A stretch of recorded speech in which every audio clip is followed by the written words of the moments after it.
पिछले एपिसोड में आपने सुना, एक अजनबी खुद को खोजने काल्वन के जंगल में गया और फिर खुद में ही खो गया। एक डायरी मिली और वो परछाई जो आज भी पेड़ों के बीच भटकती है। लेकिन कहानी यहाँ खत्म नहीं होती। कहते हैं कुछ कहानियां अधूरी नहीं होती, बस समय लेती हैं अपना अगला शिकार चुनने में। और काल्वन, वो जंगल जो समय को निगल जाता है, अब फिर जाग चुका है। महीनों बीत चुके थे उस अजनबी के खो जाने के बाद। लोग भूलने लगे थे उसका चेहरा, उसकी डायरी और उस ताबूत की गूंज। लेकिन कहानी वहीं खत्म नहीं हुई थी। उस शाम जब गांव के मंदिर में पूजा हो रही थी, एक नया चेहरा गांव में दाखिल हुआ। नाम था आरव।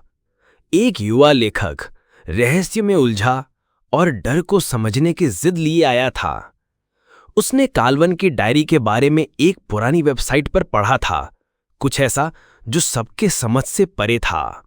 लेकिन आरव उन सवालों के जवाब चाहता था जो आज तक किसी ने पूछने की हिम्मत नहीं की। पुजारी ने उसे वो डायरी सौंपी जिसके पहले पन्ने पर लिखा था, जो खुद को खोजे वो खुद में ही खो जाता है। लेकिन अब एक नया पन्ना खुला था और उस पर सिर्फ 5 शब्द थे, मैं अब अकेला नहीं हूं। उसी रात आरव को जंगल की ओर से किसी की चीख सुनाई दी। आवाज साफ थी, दर्द में डूबी हुई, जैसे कोई मदद मांग रहा हो या किसी को खुद में खींच रहा हो। अगली सुबह वो तैयार था, एक कैमरा, एक टॉर्च और वही डायल लेकर काल्वन की ओर निकल पड़ा। जंगल की सीमाओं से होते हुए जब वो अंदर घुसा, पेड़ और हवा दोनों कुछ कह रहे थे, जैसे जंगल ने उसे पहचान लिया हो। रास्ते में उसे पुराने मंदिर के खंडहर दिखाई दिए, वही जगह जहां वो अजनबी कभी गया था। लेकिन अब मंदिर बदल चुका था। दीवारों पर अजीब आकृतियां थीं, कुछ इंसानों जैसी, कुछ जानवरों जैसी और कुछ ऐसी जिनका कोई नाम नहीं था। जमीन के बीचों बीच एक वृत्ताकार आकृति थी जिसमें समय के चिन्ह खुदे हुए थे।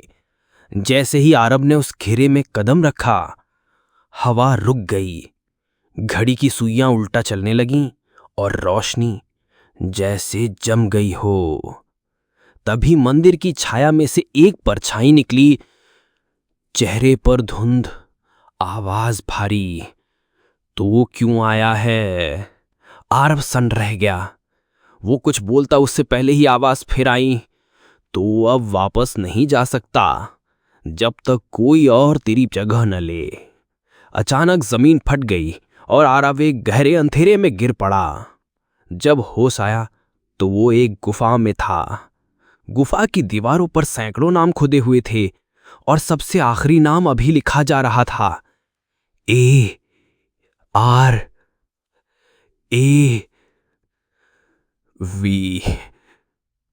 उसके सामने रखी थी एक नई डायरी, वही चमड़ी जैसी जिल्द, वही स्याही की खुशबू, और उसमें लिखा था, अब तुझे खुद को खोजना होगा, नहीं तो तू भी मेरी तरह सिर्फ एक परछाई बन जाएगा।